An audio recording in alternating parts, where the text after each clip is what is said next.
And this is 1983. And I come home after that summer and I tell my dad and mom I'm quitting school my senior year to become a Dallas police officer. And my dad and mom are so disappointed. And they grill me on why. Well, what's happened is the crack cocaine epidemic has destroyed our neighborhood. The early 80s was the beginnings of the crack cocaine epidemic. In my neighborhood, overnight, I would only come home for the summers, overnight was something different. And I was so taken aback by this, I wanted to do something about it. And I tried to convince my dad to give me his blessings. He did. He said, "You're making a mistake, son. You're making a mistake." He wanted me to finish my degree. I said, "I can go to school while I'm working, but I want to be able to do something about what's happening in my neighborhood. The violence, the drug addiction, I want to do something about it." So my mother just says, "Be safe, I'm praying for you." I go down to the police headquarters to fill out an application to get hired. The secretary there looks at me because I grew up poor. I got this whole academic ride, but that's just to go to school, but I'm poor. And I'm from the hood, right? So when I show up, I'm sure I look like an inner city kid that filled out the application. The secretary tells me, "We're not going to hire you." She tells me, "We're not going to hire you."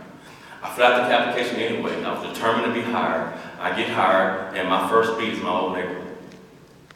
And because those nuns had me test real well, I moved through the organization pretty easily.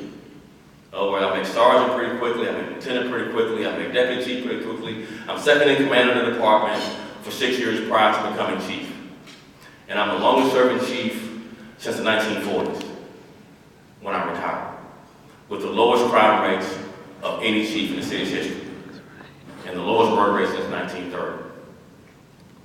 And July 7th happens, and I'm thrust on the world stage to convey a message of reconciliation. Because the state of policing is at a boiling point, and this particular tragedy, losing 5 officers, could really tip the scales in more of a negative light than a positive. And I'm able to convey a really good message. And I'm able to bring the department together. I'm able to talk with the families of these 5 heroes that lost their lives. And after 33 years, my wife and I, we decided it's time to retire. But before I retire, there's an outpouring of letters and well wishes, not only to the families, but to me. And we're reading these letters, boxes and boxes and boxes, to fill the stage up, actually, of letters. And my secretary at the time is trying as much as she can to go through the letters and read them every morning for me. Because I've announced my retirement, she wants to go through many of them as she possibly can. And she's going through one particular letter. And I walk in that morning as she's reading it, and she's crying. I mean, she's crying. I mean, crocodile tears, crying. She wets up the letter. And I come in, and it's a letter, and I notice the postage has a UT Longhorn. Any of you guys from Austin know you can buy postage with UT Longhorn stamp on it. And I'm thinking, that's got to be somebody I know from school. And my secretary says, "You got to read this letter, Chief," as she's crying. And she gets up to go to the bathroom. I take the letter and I go and I start reading the letter. And I recognize who this letter is from right away, because the person says, "You may not remember me, my name is Lance, and you sat next to me on the Greyhound bus our freshman year on the way to Austin." Somebody else, out of all the boxes of letters, she happened to pull that particular one out and is reading it that morning. And it's a 4-page letter, handwritten, very passionate. We both are Christians, Lance and I, so he shares the faith. He wondered why I left school early. Now he says, "I know why you left school early now. You made me so proud." And he asked at the end of the letter, "Why did you sit next to me on that Greyhound bus? Why did you sit next to me?" And I got to put context on Lance's question, because Lance is white. And if you hadn't noticed, I'm black. Right. And in 1979, when we were on that Greyhound bus, I'm black with an afro, with bell-bottom blue jeans, right? Mixed match shirts and pants, stripes and flowers and colors, with the wide collar. I mean, I'm all the way from the hood. I'm not ashamed of where I've come from in 1979. And all the generations of my family take me. This is a proud moment in my family in 1979 when I've got this full academic ride. And so my mother, my grandmother, and my great-grandmother, they take me down to this Greyhound bus and say, should I go to Austin with a sack of food? That's how we traveled back then. And I get on the bus, and I scan both sides of the aisle, and I do intentionally sit next to Lance, who looks poor like me, but he's white. So I on purpose sit next to Lance. And we strike up a conversation, and I found out that Lance, who wrote this letter, is from Missouri, headed to Austin as a freshman like me. But he hadn't had anything to eat from Missouri to Dallas, and doesn't have any money to buy anything to eat from Dallas to Austin. And I know what you're thinking, and I'm ashamed to say I hid my sack trunk. I did. I stuffed it to the side. I saw how hungry he was, but by the time we made it to Waco, I was sharing my meal with Lance. We became friends. He never forgot it. He didn't grow up around blacks. I was the first real black friend he ever had. And I shared my meal with him. He was hungry. And in his letter, he's always wondering. Lance and I are now 56 years old. So he's wondering in his 4-page letter to me after July 7th last year, why did you sit next to me? But what he's really asking, why were you so kind to me? Why were you so nice to me? Why did you share your meal with me? Why were you friendly with me? That's what he's really asking. And the answer is I'm sitting there in my office reading Lance's letter made my allergies flare up. I didn't cry like my secretary, but my allergies flared up. My allergies. Every July I get bad allergies. But I'm answering his question upon reflection. And the answer is 6 years prior to me graduating high school and going to Austin for college, I was bused doing desegregation in Dallas. I was in 6th grade. I was 11 years old. And I went to a school as I closed that was all white, out of my neighborhood. And no one spoke to me. No one spoke to me for months. It was horrible. It was horrible. I felt awful. And it wasn't that no one spoke to me. No one recognized that I was there. You know, people walk past you, don't even look your way. Like you're, not there. That's what hurt the most as an 11-year-old kid.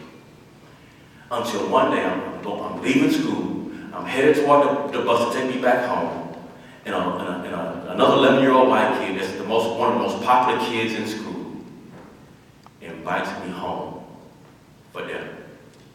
Just like that. Hey, you want to come home and eat with me? I said, yeah. First, I was calling his bluff. You're going to invite me home. Nobody spoke to me the whole school year. Yeah, I'll go home with you. How I said. And he just happy-go-lucky. We walked. I missed my bus. We walked to his house. He lives within walking distance. And his mom comes to the door and sees me. And he hadn't told his mom he was going to invite a black kid over. And she says, Mike, call him into the kitchen. And they're whispering. I don't know what they're saying, but I'm thinking I'm about to be uninvited. Not only do I think I'm uninvited, I felt like Sidney Poitier and guess who's coming to dinner. I promise you. I felt like, man, this is going to be quite a day. I got to walk home now. I missed my bus. And then she comes out the kitchen with 2 pot pies. And we sit down and we have dinner. And as I'm sitting there eating, I'm thinking, man, white people sure eat dinner early. It's like 3 o'clock. It's like 3 o'clock. My mama lives at 7. But we have so much fun. We become best friends. Mike Schillenberg and I are friends today. He goes to UT Austin as well with me. We run for class president and vice president of our elementary school. We get elected. All the white kids and black kids start speaking to each other and become friends. Because Mike Schillenberg invited me home to dinner. And so when Lance writes this letter to me last July and asks, why did you share your meal with me? Why were you so kind to me? Because Mike Schillenberg invited me home for dinner. Now, I know that sounds so simple that people describe, you pay it forward, and all It's much easier than that. We are 11 years old when this happens. And Mike and I have never forgotten our friendship. Nor has Lance ever forgotten my kindness. So I see how diverse we are in this room. But I also listen as a former police chief to people talk about how divided we are. And now that I'm in media, I sense how we have so entrenched positions that we make life so complicated, not only around race, but around class, around our lot in life, where we live, all the socio-economic demographics that divide us. And I think back to 1971, as simplified as Mike made it to invite me home, as nice as that was, it shaped my worldview of race for forever. You can never tell me, as a broad brush, that people of one race, or one ethnicity, or one class can't get along with another. And I've made it maybe too simple. And some days I think maybe it's me. But I can just tell you how rich life is when you reach out to someone different than you, of opinion, of race, of ethnicity, of class. How much more rich life is. And as much as life can maybe take us to a different direction because we disagree, I could ask you one question. Who are you having dinner with? When was the last time you visited with someone that's different than you? At a table, at a meal, at coffee. That's how simple it is. How difficult was it for Mayor Johnson in 1964 to say to his company, we're going to hire blacks? How difficult was that? That's more than just sharing a meal. I try not to be too preachy about this issue. This is what happened to me. But I can encourage you, Mayor. I can encourage each of these companies here that what you are doing for these young people will transform their lives. And because we are all different here in this room, it can transform lives across racial ethnic differences, across Republican and Democratic differences, across policing and communities of color differences, that we are smarter than sixth graders, aren't we? I was in the sixth grade when my worldview was shaped around race, and it has never changed. It's never changed. Never wavered. And I've had some mean-spirited blacks and whites as a police officer that were just mean for no reason. But I never forgot how Mike treated me at his home for dinner. So I will close by saying this. I am living in New York, Mayor. I'm enjoying it. Cool weather in the summer, but as soon as October rolls around, I'm coming back to Texas. It gets too cold in New York. But I'm near the theater district, and I get a chance to go see plays. And there's one particular popular play that I've seen more than once. And yes, it's very expensive. It's Hamilton. Play Hamilton. And there's a resounding theme in Hamilton. Not just it's about one of our founding fathers, but it's how those people that founded our country thought about the world. They thought about the world in historical themes. And in the play, there's a particular line that's almost in every song in the play. It's history has its eyes on you. It's a common theme almost in every song in the play, that history has its eyes on you. And what that means to me as I take my seat is History's watching us as we are divided or as we reconcile. And that history, as our founding fathers taught, that the freedom they will fight for, they wouldn't be the beneficiaries for, that the country would benefit more than they would individually benefit. So what a company like JP Morgan Chase is doing, and the impacts it has on young people, or Boeing this next year, or any of the other companies that's here, that history is watching you shape the lives of our young people and what they become in these internships. And then when they finish college, whether you hire them after interning with you. That history's watching.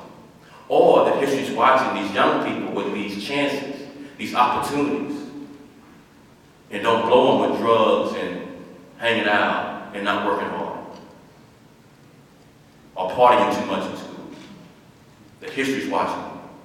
That these companies giving you a unique opportunity